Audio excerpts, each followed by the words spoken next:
巴铁警局门口突发自杀式爆炸，14人死亡，抗议人群成目标。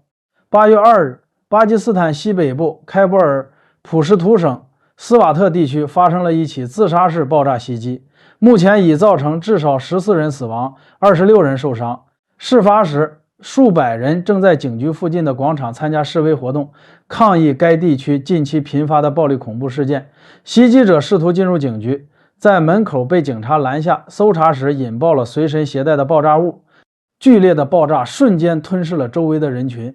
死伤者中既有参加集会的平民，也有在现场维持秩序的警察。据最新统计，7名警察和10名平民在此次袭击中丧生，另有18名警察和9名平民受伤。这起袭击的杀伤力相当惊人。当地警方调查发现，袭击者使用了大约30公斤高爆炸药，威力巨大。爆炸导致警局建筑部分受损，周边多辆汽车被炸毁，地面上留下了一个直径数米的深坑。封锁线外围的目击者描述称，现场一片狼藉，到处都是血迹和碎片。事发后，巴基斯坦总统扎尔达里立即发表声明，强烈谴责这起恐怖袭击，向遇难者家属表示哀悼，祝愿伤者早日康复。他特别强调要对此事进行彻底调查，将恐怖分子绳之以法。总理夏巴兹也在一份声明中向遇难者家属表达了慰问，称巴基斯坦将继续推进反恐行动，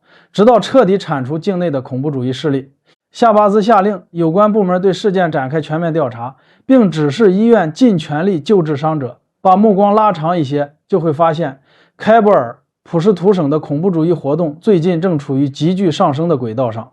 这里长期以来就是巴基斯坦安全形势最复杂的地区之一，与阿富汗接壤，地形崎岖，为各类武装组织提供了藏匿空间。巴基斯坦冲突与安全研究所发布的一份评估报告给出了触目惊心的数据。7月份，该省因恐怖主义导致的死亡人数从6月的75人直接飙升至154人，单月增幅高达 105%。这个数字意味着什么？意味着在这片土地上，平均每一天就有超过5个人死于恐怖暴力活动。就在几天前的7月29日，该省亨古地区的一处检查站也遭遇了恐怖袭击，造成7人死亡，22人受伤。接连发生的血腥事件让当地民众的恐慌情绪急剧攀升。